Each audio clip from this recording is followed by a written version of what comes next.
Hi, Captain Chris back again aboard a Formula 40 PC. This performance cruiser is equipped with twin Volvo IPS pod drives, and we've been asked to check the boat out, make sure it'll make the 1,500-mile trip up to New York City. A couple things we'll start in this video is we will rerun the haul out and survey so you can see what the pod drive units actually look like, forward-facing duo propellers. Then we'll do a walkthrough on the boat going from the helm station up to the bow, to the anchor, or to the bow cleats to tie the boat up. And along the way, we'll notice some nifty dog tricks off to our port. Stick around, we'll come back in a couple of minutes. We've got a Formula 400 performance cruiser with twin Volvo pods. We just pulled the boat out and had it pressure washed and the holding tank purged and cleaned. This sanitary area here to my right. And then they're going to take it into the regular boatyard area for service work. Part of the service work that we will do is to have the pods serviced while the boat's out of the water, the seacocks checked and confirmed while the boat is out of the water. I will do some odds and ends maintenance on the boat, including dropping the anchor, measuring it, see how long the chain is, and confirming that the chain is not bolted to the boat but rather tied to the boat with a rope. You can also see the guy walking around with the box. That's his remote controller for the travel lift. Pretty neat device.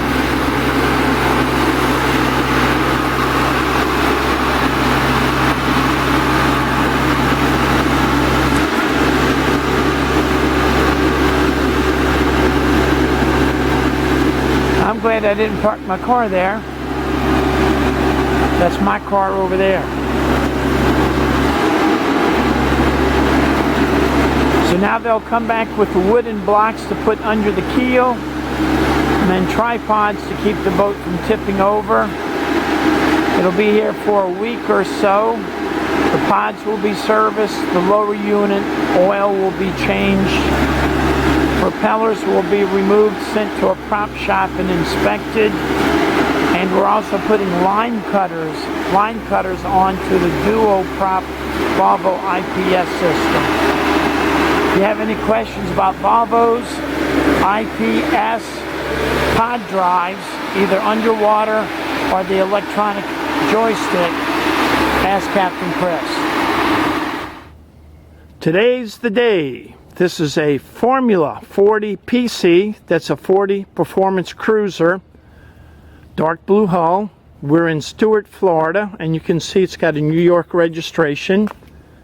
We've had a lot of tune-ups done to the boat since the new owner in New York purchased the boat. And we're going to go out on a high-speed sea trial today to make sure that everything's good, so you can call it a shakedown cruise. I'd like to show you this fender board system. So we've got the actual white fender, the other white fender, and then a 2x6 board right there to protect it from rubbing up and down onto this piling. See that piling? So the fender board is to protect the boat from the dock, fixed dock. You don't need that for floating docks. And we will get aboard the boat. Check the oils in the twin Volvo IPS drive systems. Start her up, get the electronics going, and we'll take the boat up and down to the Lake Okeechobee on the Okeechobee Waterway. If you have any more questions about high-speed performance cruisers by Formula, stick around. We're expecting to do 30 knots plus. Wanted to take a quick tour of both the helm, dashboard, and the way up to the foredeck on the boat. We can come up these 1, 2, 3 steps. Kneel here, unzip the isinglass window, unzip the other side, and pop it free.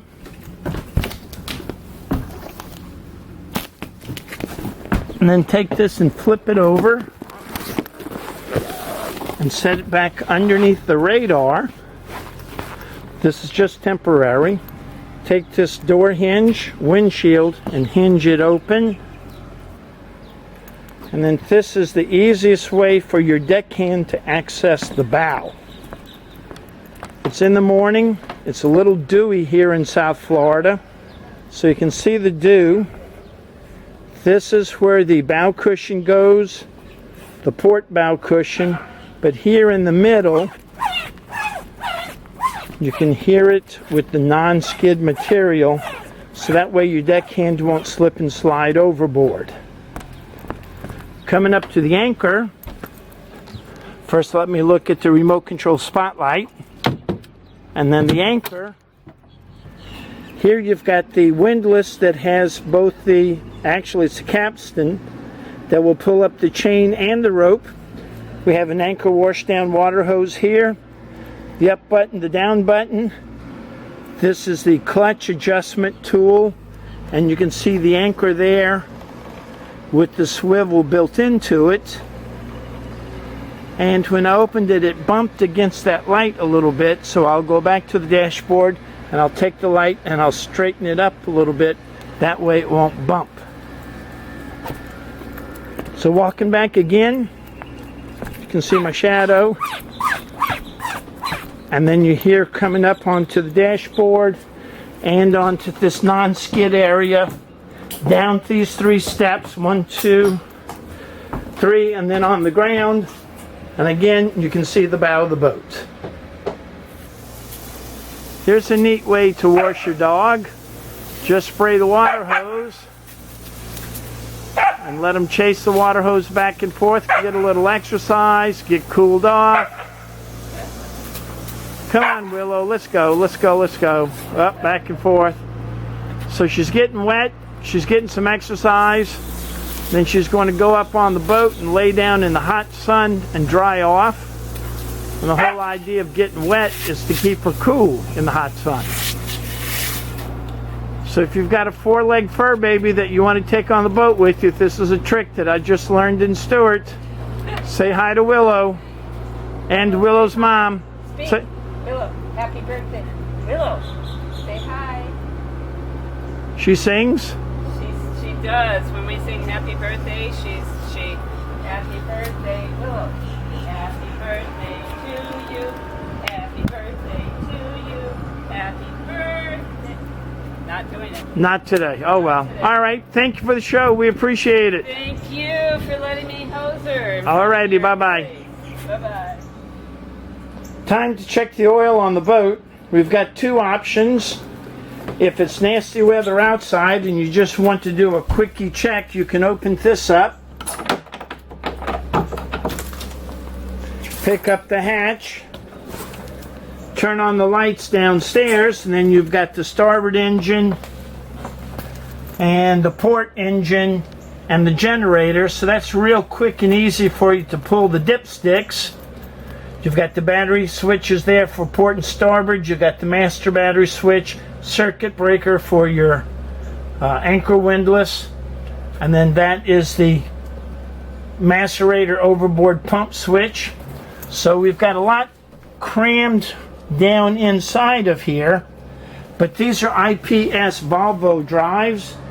So if you want to check the pods, you need to go and open the garage door. So let me shut this. I didn't mean for it to slam. Let me shut that. Walk out onto the back deck. Now this is another trick. This door's got a secret switch down there at the bottom, so this garage door will not open with that door closed. So let me walk around to the aft deck, swim platform, all the way over here. Pull this seat up, and then there's a switch right there. So I call this the garage door.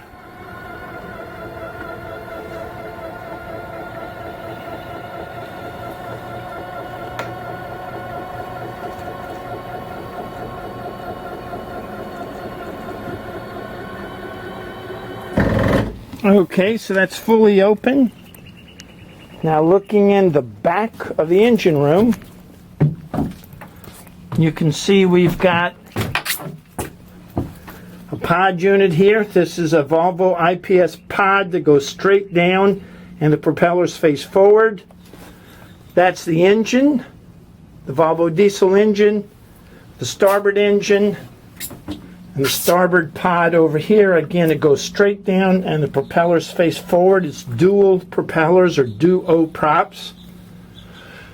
This is the water heater, the battery, the dedicated battery for the generator only, fuel filter, built-in fire extinguisher. There is the Westerbeek generator. Looking over to port, you see two filters. The smaller one is dedicated for the generator, the larger one is for the Volvo engine. And there is the vacuum flush for the vacuum flush toilet system aboard the boat. So we've got a lot of space back here when we open up the garage door. But if the weather's not cooperating, you can come in through this hatch that's just straight up right here. Stay tuned. We'll check the fluids. We got to check the oil in the engine. We got to check the water in the engine. We got to check the seacocks to confirm that they're open. We've got to check the fluid on the back of these pods. The fluid is in, I'll get a flashlight later, but it's right down there at the end of my finger. That's where the dipstick is. And of course, we'll check the generator. So we'll check off these engine systems before we start up and head out. And this big rod here is a worm screw. So if for any reason this worm screw does not open or close this big hatch, you can come in that small hatch that I opened earlier and pull this pin. You can pull that pin right there, and then that rod slides out. So then you can lift this up by hand if you've got two gorillas because it's heavy. So stick around. We'll get the fluids checked, get the boat started, and then we'll get on our high-speed sea trial. Remember, I was concerned about the anchor hatch bumping into the spotlight up there, so I had to come back to the helm. I'll turn on the spotlight motor mechanism, and then I'll rotate it.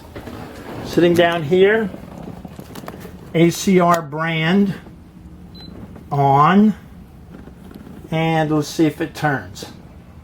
Yep, it's turning. Let me zoom back out.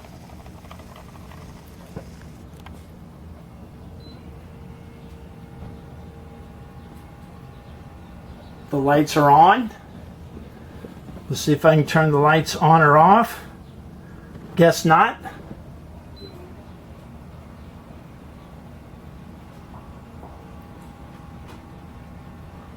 I'm impressed. It's doing 2 360s without stopping. That's impressive. Let's come around to 2.5 360s and we'll play with the lights, see if they go up and down as they're supposed to.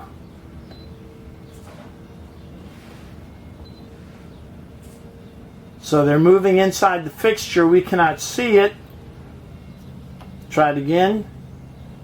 Yep, they're moving up and down. You cannot see it on the camera. I appreciate that. Ow, that hurts. That's bright, bright, bright, bright. Okay. So we'll leave it backwards a little bit. And let's go see if that hatch will close. We don't need to break the hatch, or more important, we don't need to break the spotlight.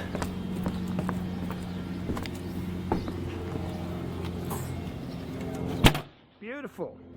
So that worked out just fine. Let's do it one more time, make sure it's good. Open, close, no bump. Let's go back in the boat and turn off the spotlight. Of course, in the daytime, we may not notice it, and then we'll get a call tonight. Somebody will say, you forgot to turn off your spotlight. So we can see the spotlight is on. And I'll turn it off. And they're confirmed off. So if you've got a spotlight near your anchor windlass or your anchor hatch, make sure that the anchor rod, rope, or chain, or the doorway doesn't collide with the spotlight itself. Now the fluid checks. Time and motion is something I'm fond of learning and also teaching. So watch the time and motion where my buddy Pat has to crawl through the engine room to check the dipsticks on both of the Volvos, on the generator, and the pod drive units. So watch as he crawls around to check these different items, and also visualize the Raycor fuel filters, look at them to see if they're red or if they're dirty. Dirty is dirty fuel. And then you'll notice that we get one dipstick that doesn't quite cooperate. So let's crawl through the engine room and see what's involved. Pull it all the way up and it might fling, so it might take two hands. There you go. Wipe it, stab it, pull it out and look at it, and read it horizontally. Do not turn it vertical, bottom end up, because that'll give you a false reading. Okay, you're having a little bit of trouble. See how it curves? So you've got the rigid on the curve. Turn it like that. Try to put the flat side on the curve. And you just got to wiggle it and play with it to get it to go back in there. So that's not working. Put the flat side on the curve. Okay, there we go. Okay, pull the safety off right there. You got it. Now pull it up. I don't know if we bottomed it out 100%, so we'll look at it when you pull it out. Boy, it was 55 degrees last night. Now it's hot in the sun. Pull the stick back, and we'll look at the against the white. So we're at the minimum, and we didn't put it down all the way. Wipe it, and let's do it again. So we're going to run this boat in the ocean at high speed, so we do not want to be low oil. That's bad for the engines. Just play with it, dance with it, maybe hold it in the middle right here. So it's got to go around that curve and down into the crankcase.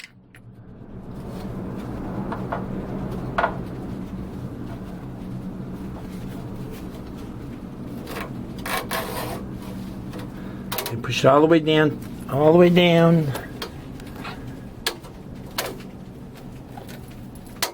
Click. Okay, now unlock the thumb safety and pull it up. All right, let's take another look at it. We might have to add a little bit of oil. I don't know if the engine surveyor called that out on his report. Okay, pull it back so we can look at it against the white. Pull it back. Okay, so it's showing that we're about half full. Okay, go ahead and put that back in. We'll check the starboard engine the same way. And if you hold it in the middle and work it in the middle, it'll go down easier. That's one of the things about the Volvo engines. You just got to dance and play with the dipsticks.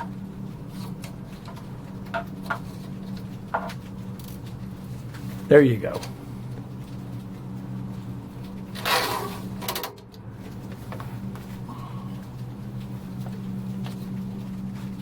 Click. Boom. Okay, let's do the other one. Can you reach it from there, or do you want to crawl in closer? I'll crawl in closer. Clean engine room. This is wonderful. Is it? Oh, it is. I mean, there's a little bit of dust, a little bit of this, a little bit of that, but there's no fuel, there's no oil, there's no salt water. It's a clean engine room.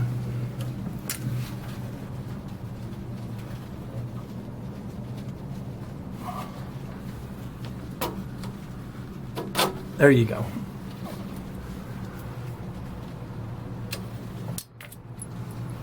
Let's take a look at it before you wipe it.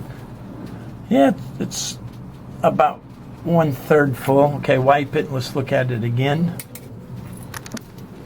IPS 500 engines. Actually, the engine I think is 375. 500 is the IPS system.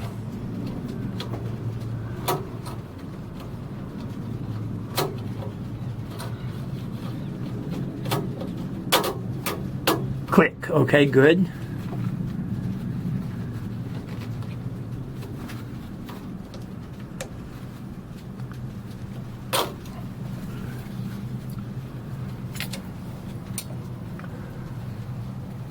Okay, so it's still got the same reading. We'll add a tad bit of oil to each engine. You're going to get an oil change when we get up to the boatyard. So if we're mixing and matching this oil and that oil, I don't think it'll be a problem because you're going to do an oil change as soon as we get up to Stewart. And the only oil we change is exchanging is the brand of oil. The oil we're putting in is certified for diesel engine service. Okay. So we're good there. Okay, let's check the antifreeze, and we ought to be ready to start these guys. We got to check the Westerbeek generator too. Open that little bitty door, and there'll be a pull ring in there. It might be red or it might be yellow, and you just have to jerk it up. No, the right-hand door. This one? Yes, the lower door. Is there a pull stick in there? I see it. It's straight ahead and it's red. Can you see it? Yep. Okay. Pull it out? Yeah, just jerk it out. It's got a rubber piece on it.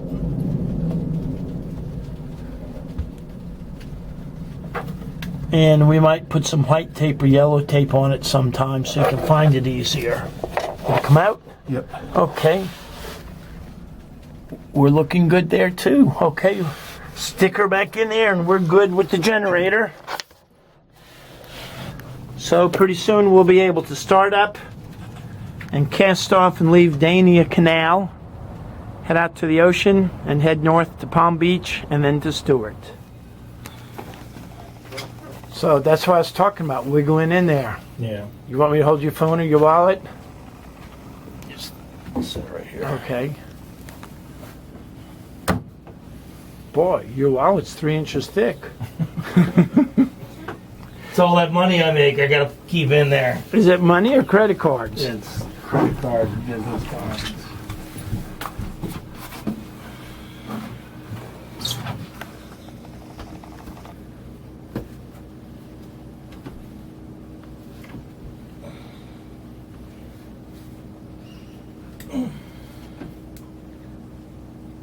You know what, Chris?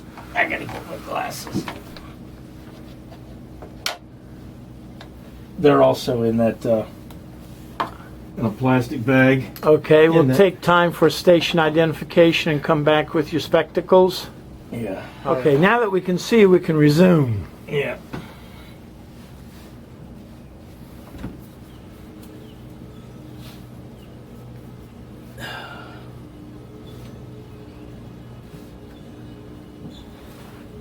Need a flashlight? Ah, my glasses just fogged up. Ah! The perils of living in Florida. Well, it's the buff that's doing it. Yeah, let me see your flashlight if you got it. Thank you. On the top, black button.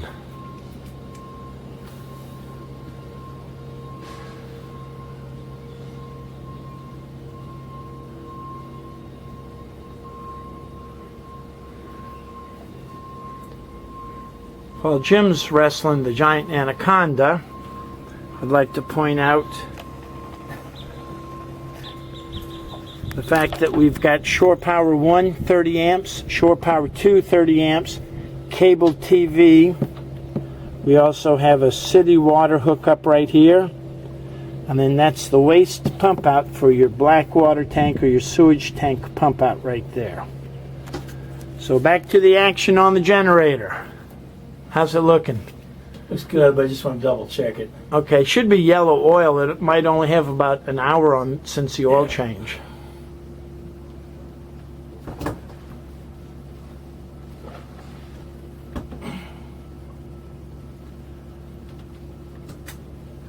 And then after he does that, we'll do both of the Volvos and both of the pods, the starboard pod and the port pod.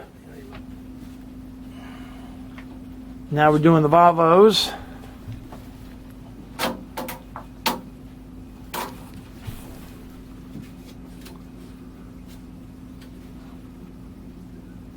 Full. Okay, great.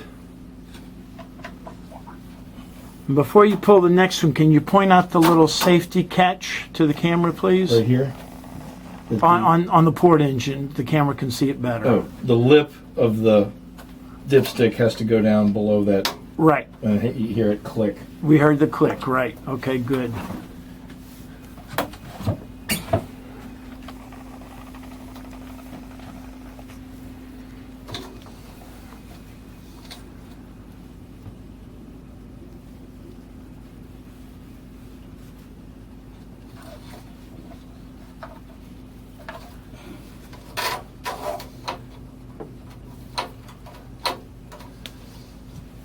It might be bent, so you got to turn it in 180 degrees and go back. Huh?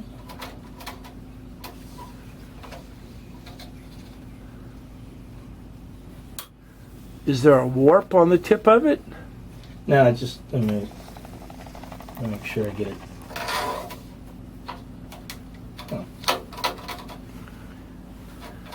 Oh, jeez.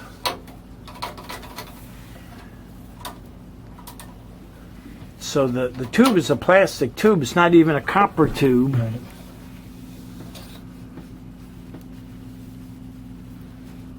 It's the bend.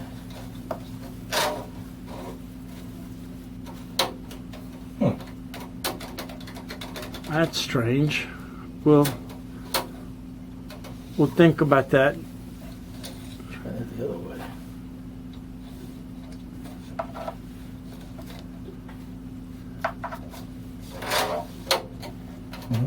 It's getting...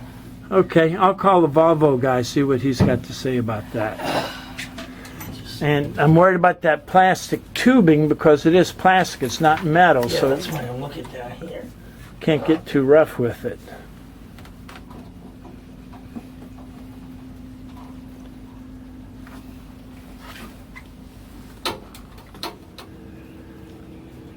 Ooh, with there. What's that? There was a little bit of fluid right here. Oh, that was probably when the mechanic topped it off last time. So the dipstick, yep, it's hiding way back there. Oh, there it is.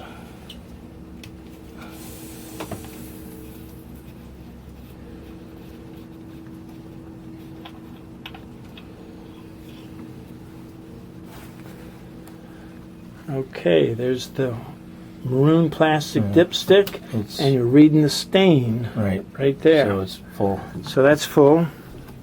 Once you learn where the dipstick is, it's not that difficult to access it. There it is, right there.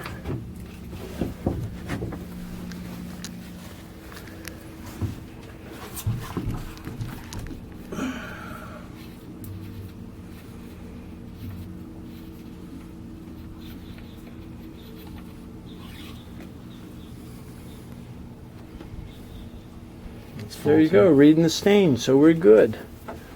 So we've got all the fluid checks done. We can see the antifreeze or the coolant in the engines are good, same as the jug on the generator. We looked at the Raycor fuel filters. The bottom of the bowls are clear. Clear meaning they're red with cranberry red diesel fuel, which is marine diesel fuel. So everything's A-OK. We'll take a minute and we'll look at that dipstick and see what kind of magic we can do for it. Okay, we figured out how to get the dipstick back in. Push it in, twist it, bounce it a little bit. Okay, it's in, and make sure that that white safety catch is in place. Okay, so we're good. We figured it all out. Strainers. Strainers are a very important part of any boat. The boats use the raw water, the water that the boat's floating in, sucks the water up through a seacock, through a strainer to capture any debris like minnows or shrimp or seaweed, and it goes through a cooling system, raw water cooling system.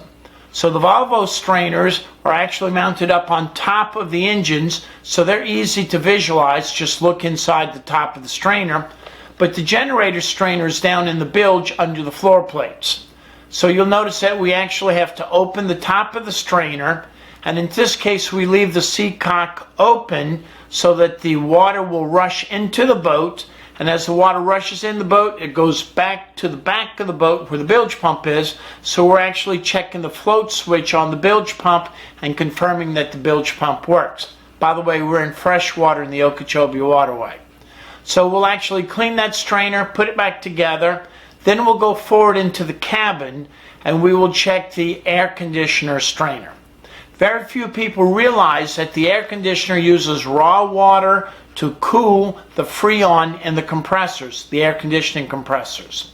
So if your strainer is fouled with debris, then the raw water pump will starve, the actual air conditioner compressor will go into a high pressure failure, HPF.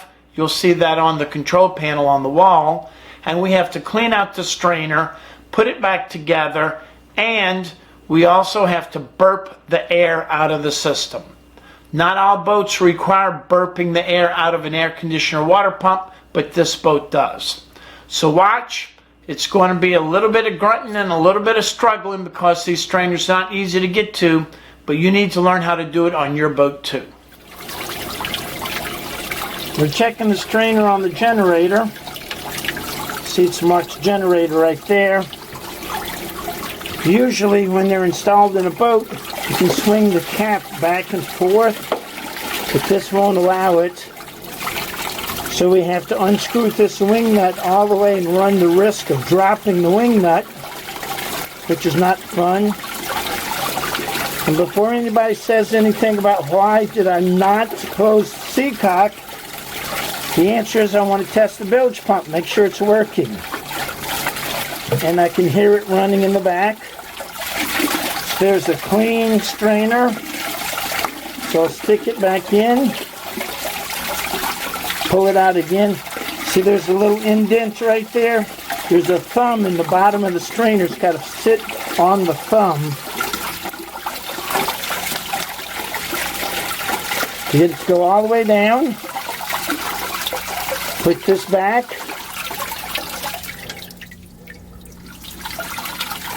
Put the washer in place. The wing nut. Now, any of your boats coming out of wintertime storage, you may have to grease these, but this is good and lubricated. I can feel it with my fingers. I'm going to hinge this up.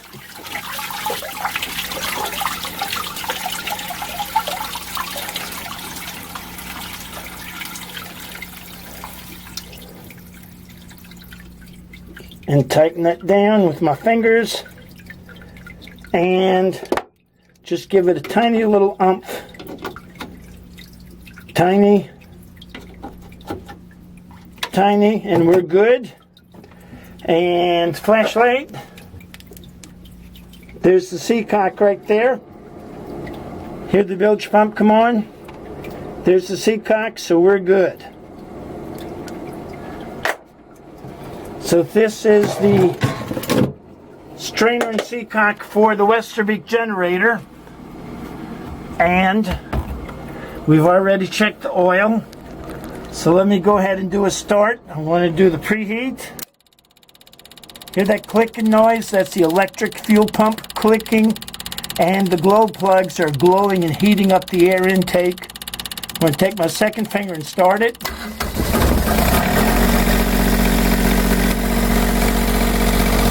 So we've got running, checking, make sure we're pumping water out the side of the boat.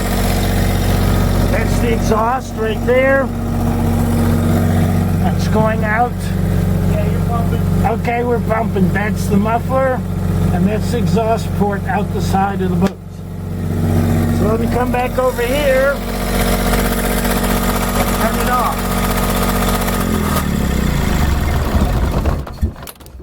So we've got everything done, and let me spend one more minute and show you where the bilge pump is on this boat. Depending on the size of the boat, the bilge pumps are generally in the rear part of the compartment, because as the boat goes fast and the nose comes up, the bilge pump will be in the back where all the water runs. Right here. And it's all the way back here. Okay, I see it. See that white thing right there? Yeah. That's the bilge pump right there. Okay. So we're good with that. Let's go ahead and open up this door, see what's in there. There's some batteries. Good. And there's some more batteries in that center hatch there. Let's go ahead and open that up. So we've got starting batteries and we've got house batteries. So those are the other batteries. They're all maintenance free, so we don't have to worry about checking the water in those. So we're good. We've got a complete engine room check down here. Let's check out the rest of the boat and then we'll see about getting things started. We're going to change the strainer or clean the strainer on the air conditioning raw water pump. And you can see right now it's running at 74 degrees Fahrenheit. And when we open it up and it sucks air, it will read HPF, high pressure failure. So now we're going to go down into the bilge area, and just ahead of my cleaning bucket, you can see this blue valve. That blue valve is the seacock handle. So I'll close the seacock handle right now.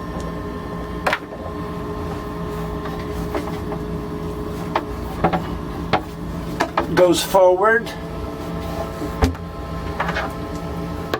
Now you can see how I've closed it. It's now leaning forward. The air conditioning water pump, which is that pump with the white piece on it, you can hear it's making more noise because it's not sucking water. And the air conditioner will fault into a HPF.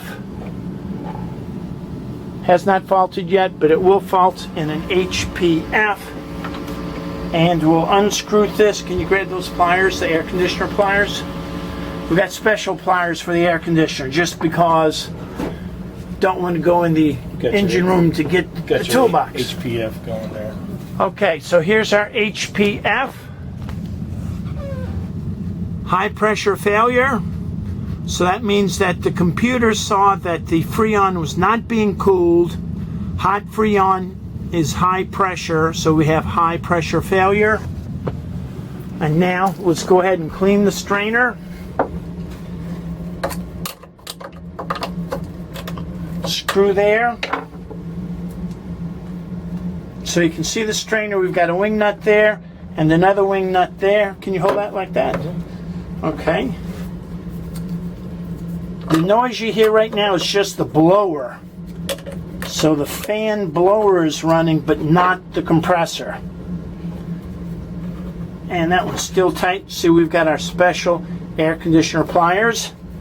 Paid $1 for them at the dollar store, and I had to customize them with the Sharpie Mark slot, which costs $1 at the dollar store. So I'm going to unscrew this wing nut all the way. You can see water's coming out. And there should be a washer there, but there's no washer. Nope, no washer. At least we've got a washer on this side, and that hinges down. So we'll take this and lift it up. You can see the gasket in there.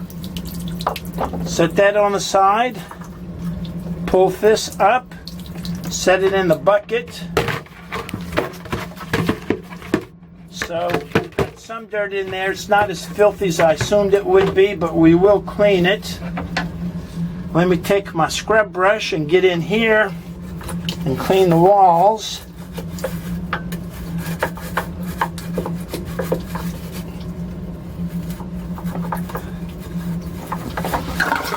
And the reason I'm cleaning the walls is I want to be able to see with a flashlight if the strainer is clean or dirty. So this is actually a lot cleaner than I thought it would be. There's nothing down inside the hole. So I'll put it back in. You can hear the air conditioner pump sucking. It's a magnetically coupled pump. So we're really not hurting anything if we do it kind of quick. Put that back in place. Remember, this is the one without a washer. Where's the other one with the washer? Isn't it on the... Yeah, okay.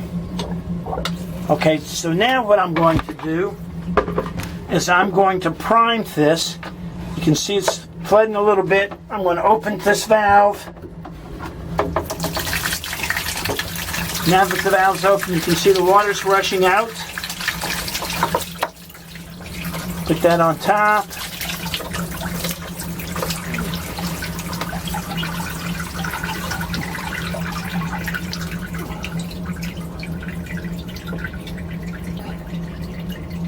So we've got those tightened down. We're doing a rubber gasket, so just a little umph, and a little umph over here, so we're good with that. We're still not pumping water, so we have to open this burp valve here. See my finger with the burp valve? Open that, and it's a little too tight. So again, use my special designed air conditioner pliers. Put them right there. Open this up, and we should have water bypass into the bilge. You can see it right there. See the air bubbles going through it?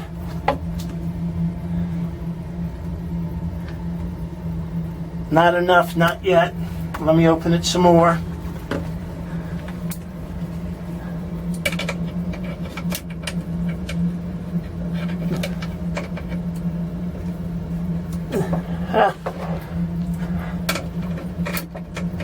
There's some more going through. Okay, it's fully open.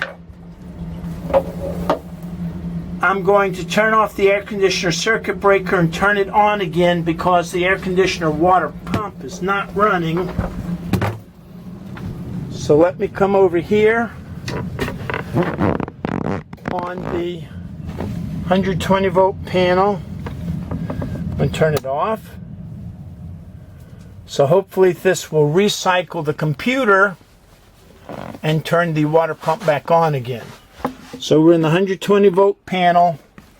There's the air conditioner circuit breaker. Turn it on. Has to go through a diagnostic process.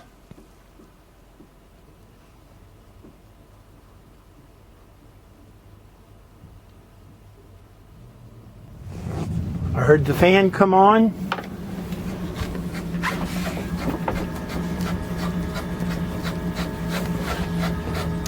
Hear that? That's the sump pump for the showers and the condensate. It pumps up and overboard. So let's look at this. This up. See, we got a good stream of water coming out of here. So now let me get this closed. I can feel the vibration of the pump.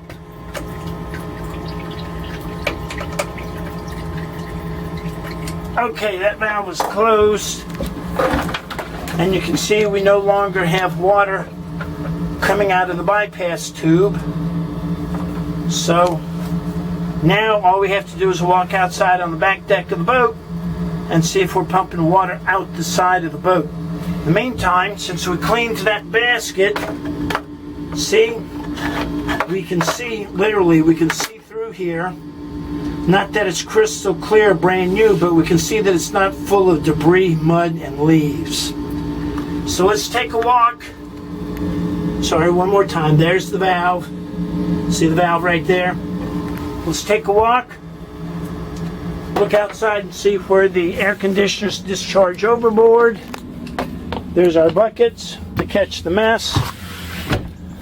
Up the steps, down the steps, out the swim platform, all the way over to the starboard side. And there's the water stream. So that proves that we now have water flow through the air conditioner Freon compressor. So we're doing good. Not a big deal, but if you don't know what's going on, and if you get air in your air conditioning water pump from high speed or rough seas, this is the procedure that you'll have to do to clear it out. Can't be all work and no play, so let's take a break and watch some of the local boaters as we prepare to cast off. You'll see another boater come into the boatyard and he'll tie up to his starboard, and then after we leave we'll see a couple of boats out on the Okeechobee waterway. So enjoy this and we'll get back to work in just a minute.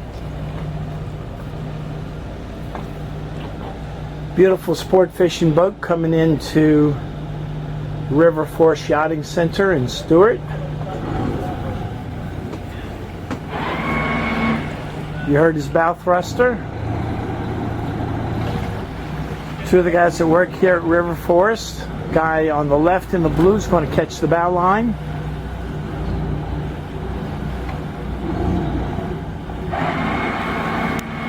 And the name of the boat is Margaritavich. Margaritavich. I think it's Margaritaville. And the boat builder is Rybovich. Margaritavich, I guess. Beautiful boat. You can hear his diesels, real big throaty diesels.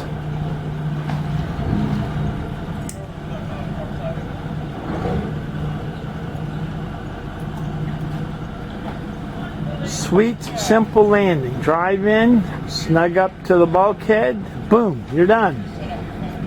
You may also notice that stern line is a port stern crossing over to the bulkhead. That way it'll hold the boat closer to the bulkhead, and the dock line will not be vertical up and down if it were on the starboard cleat. So this way it's maybe a 30 or 45 degree angle from the port cleat. Beautiful boat. It's probably here for some maintenance or maybe even hurricane protection for the summer. River Forest Yachting Center does a lot of summer storage. So a lot of people can park their boats here in the canal, lagoon that I'm sitting in, floating in, or they can put them up on the hard and they're strapped down to the ground, or they can go into that big warehouse, which is an indoor hurricane-proof warehouse, climatized.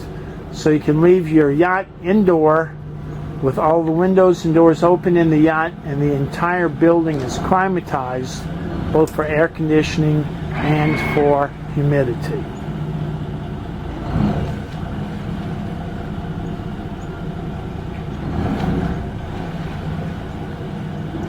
So if you want to learn more about hurricane protection, hurricane storage, or just operating a boat, docking a boat, bringing it through a lock on the St. Lucie lock, St. Lucie South Fork, North Fork, ask Captain Chris.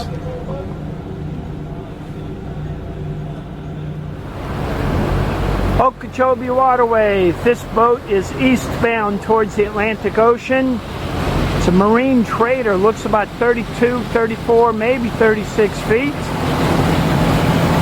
He's got everything he owns on the boat. Bicycles, motorcycles, dinghy, a little bicycle flag on the dinghy, extra water jugs on the back deck, gasoline jugs for dinghy gas. And if you look way, way, way back there, that's the St. Lucie Lock, which will drop about 14 feet to the Atlantic Ocean sea level. And then he's 12 miles to the Atlantic Ocean, St. Lucie Inlet. We're just now leaving River Forest Yachting Center. You can see all the boats over there that are stored for the summer hurricane season. That's called dry storing, and they're strapped down to the ground so they won't blow away. If you have any questions about boats, look us up. Ask Captain Chris.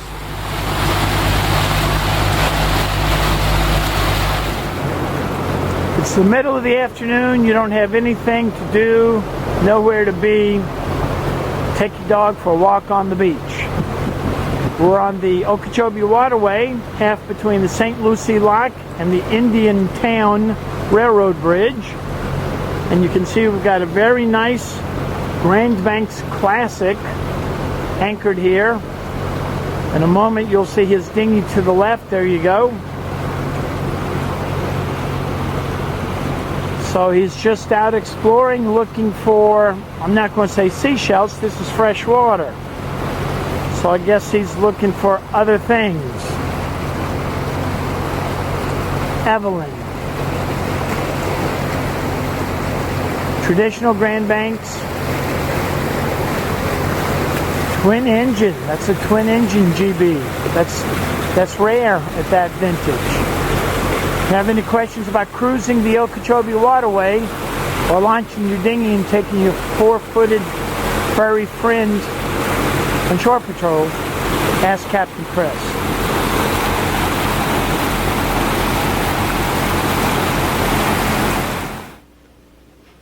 Now comes the high-speed sea trial.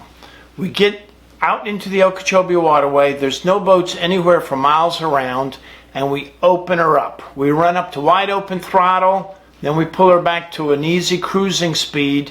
We actually achieve 31 knots on the GPS speed over ground, and I'm downstairs in the engine room with my earmuffs and the camera, and I'm looking for any oil leaks, any water leaks, any smells, any sounds that don't sound right, and everything proves fine. We're very happy with that.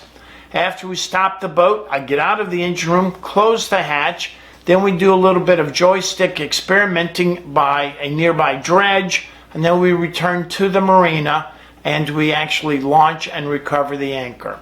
So watch all of these tests and see if there's things that you might be able to do on your own when you get your boat.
Walking sideways over to the starboard shoreline.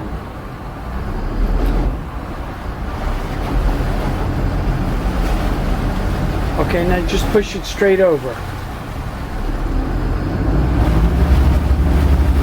Keep it going, it'll go.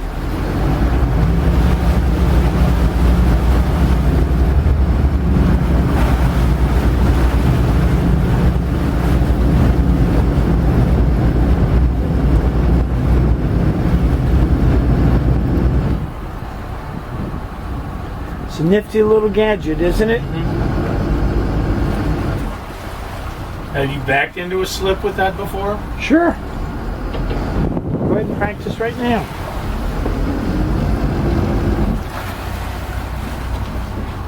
I'm still not going to back in. I'm just gonna... Just back it straight towards that yellow crane barge. And see, what you're doing is you're using your arm to shift. If you put your hand down on the panel and use your fingers to shift it, then you've got more finesse.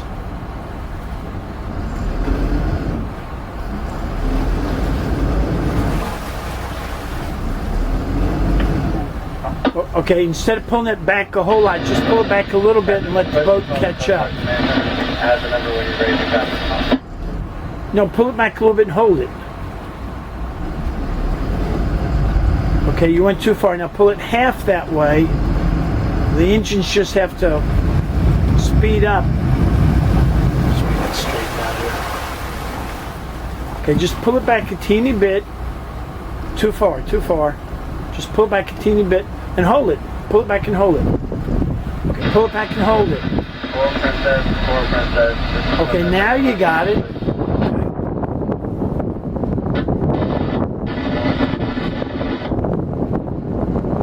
So the whole trick is to use your fingers, not your arm. I have the number when you're ready.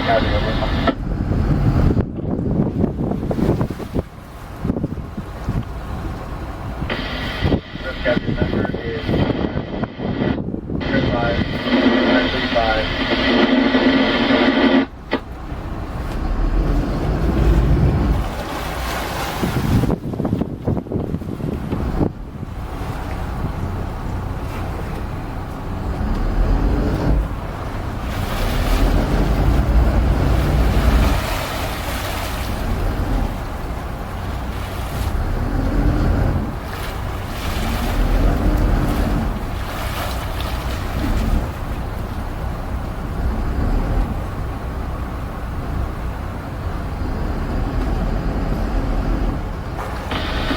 Captain, that is correct.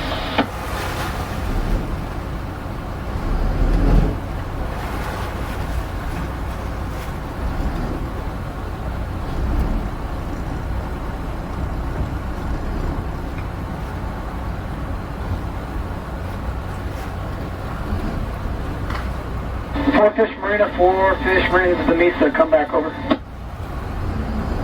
Okay. All right.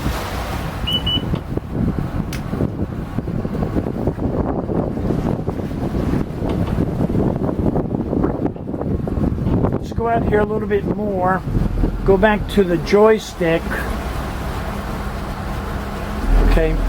Put the double sticks in neutral. And you hear the beep beep neutral. Okay, take command there.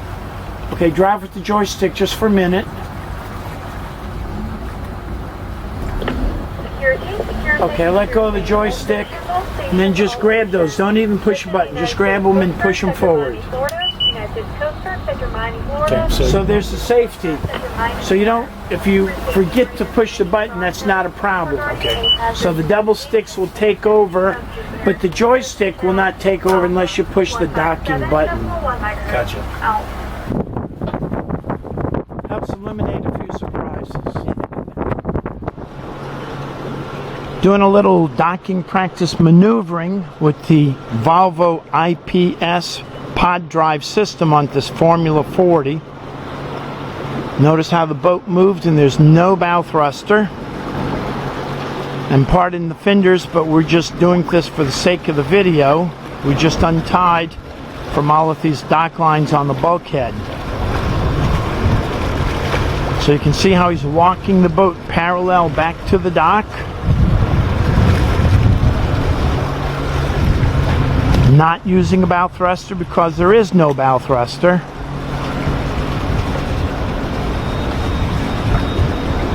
And you might hear an alarm screaming because that's the 0.5 alarm. We have the depth gauge set to alarm at 1 foot under the pods. We're near Lake Okeechobee, and you can see the wall over there. You can see that the wall has got the stain marks where the water has dropped so much, and you can see the mud that we're kicking up in the boat basin here at River Forest.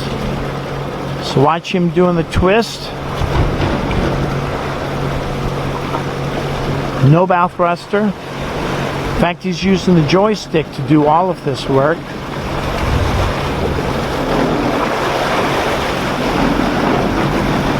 And he's just goofing off and playing, getting the feel of the boat, getting the feel of the sensitivity of the joystick itself. It's an electronic control joystick. It's spring loaded, but it's got a little sensitive touch. It takes you a little while to get used to it. So now he's going to bring the boat sidewards into the dock again. I'm stepping back to give you a full view of the boat.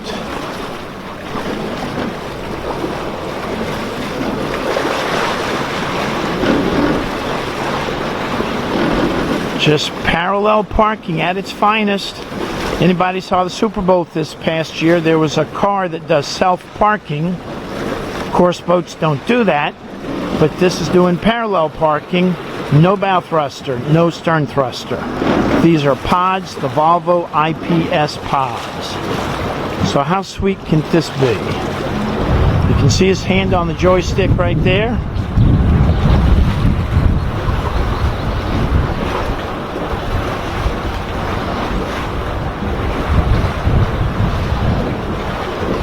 Sweet, sweet, sweet. High-tech docking. Hey.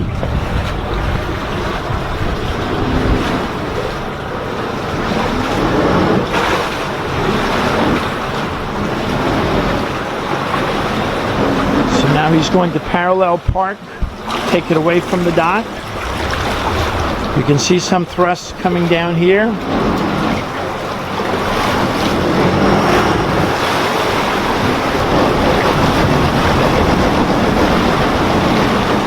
So anybody that's not comfortable docking single engine boats or traditional twin engine boats may consider a pod drive system, and it's all in the touch of the joystick right there.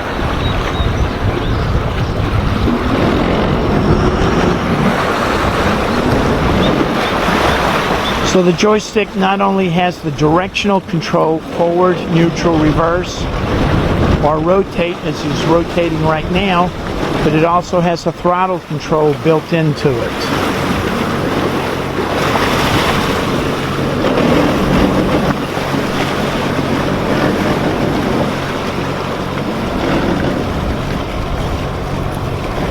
So we'll bring the boat back and tie it up, and hope this was a good view of the abilities or capabilities that you would have on a boat with pod drives. So you can get pod drives in almost any type of boat that is fast, a planing boat. No trawlers have pods, only the faster boats. This is a formula boat. Sea Rays, Meridians, other fast planing hull boats will have the pod drives. The Beneteau, the Marquis, all of those fast boats will have the pod drives. So if you have more questions about this, give me a call. Ask Captain Chris. Okay, we've got something beeping. That means that the radio has lost connection with the GPS that we already turned off. Well, I turned it back on again. Well, it'll take a minute to find itself. I'm walking forward. We're going to do an anchor launch and recovery. Earlier we talked about the hatch bumping into that light. Removed the light. Open the hatch. Now we have to take these pins out.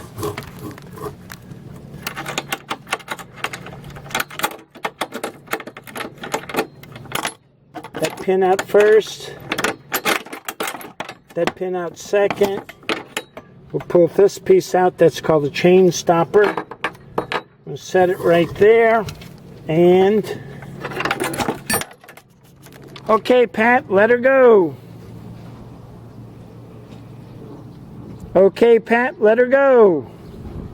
Windlass switch is on. Okay. Rocker switch is not responding. Okay, let me try this. Hands off here. Turn your on-off switch off and on. On. Try it again. Okay, we're good. Let's go. Okay, while that's going out, the chain is not marked. Right, that's 10 feet. Okay, so we do have a chain counter on the dashboard. Let's come back here and get a little view of that. It's actually 9.8. Okay, I'm going to use this to make a shadow. Can we read it? Okay. Okay, let it out some more. 9.8. Okay, good. Let's go ahead and bring it back up. And this chain counter is great because from the helm you cannot see the anchor at all. So using that chain counter on the far right of the dashboard, you can figure out if the anchor's home. And you heard the clutch slipping by design. Knocked up there. Let me look at the anchor. The anchor is upside down. Drop it about 2 feet. Pick it up again. Bring it up. Stand by, stand by. I can't see it. It's upside down. Let it out again. Okay, bring it up. More. More. More. More. Is it in? There it is.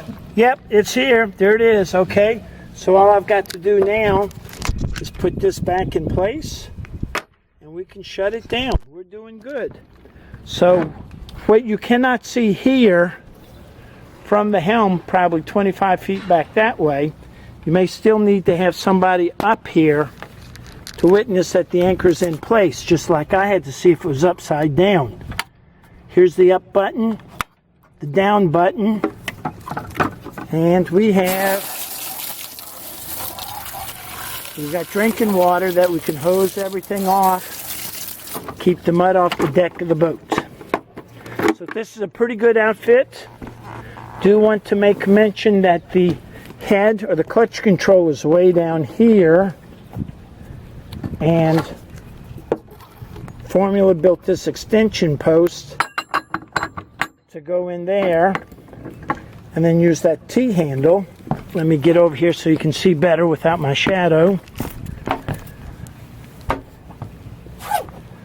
So you can see the T-handle goes in right there, tightens it, put the T-handle back, and then pull the extension post out. So this is a Formula exclusive design. It works pretty well. Just wanted to let you know that it is here. We'll go back and check a couple of other systems. Stand by. Now the boat's proven itself, we're confident and comfortable to deliver the boat up to New York City, about 1,500 miles. So everything that we've done are some of the things that you may want to do as a boat owner yourself. Before we close, I'd like to show you two more bonus videos. One is a Formula in Seabrook, Texas, Kemah, Texas, near Clear Lake. And another one, this is kind of strange, a 30-ish Formula in Maryland that's actually lifted up by a forklift and put into a high and dry shed. So stick around, watch those two, and if your boat's small enough, short enough, light enough, you might be able to dry store your boat and not have to worry about anti-fouling paint. Here's the little train over there at the boardwalk.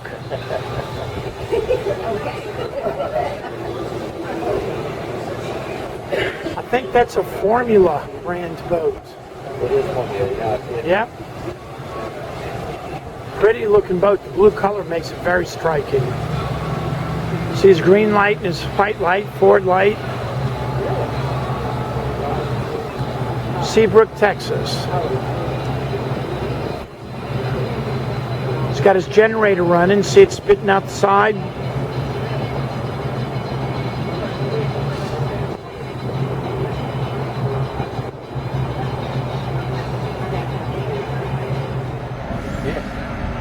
Pleasure Cove Marina, Pasadena, Maryland. How big is that Formula? 28, 30 feet? That's a 31. 31 foot Formula with twin IOs. 41 PC. And they're going to slide it on the forklift, pick it up and put it in the dry stack or the high and dry.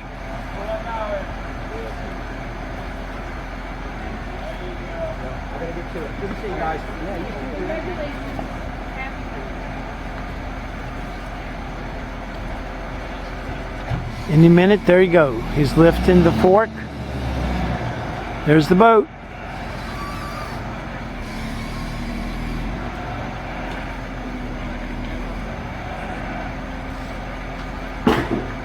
Scary business. He's got to balance the forks right and left. Spread them apart and pull them together.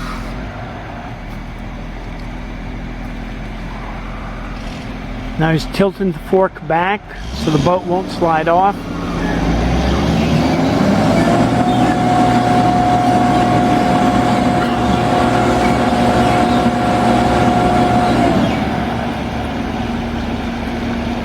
And that's a very big forklift.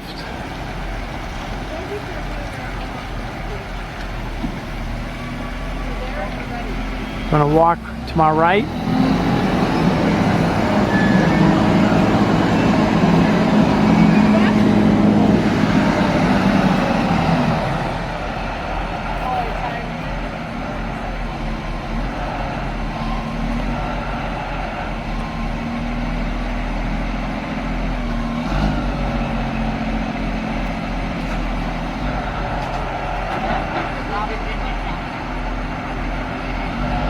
Here we go.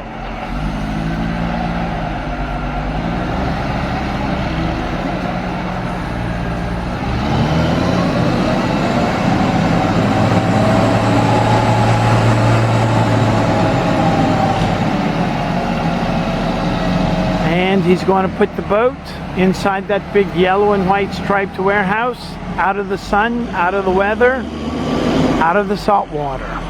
If you want to learn more about how he drives, ask Captain Chris. You've seen a lot of owner do-it-yourself items, responsibilities that we believe you as an owner should be knowledgeable about on your boat. So these are things that we encourage you to do.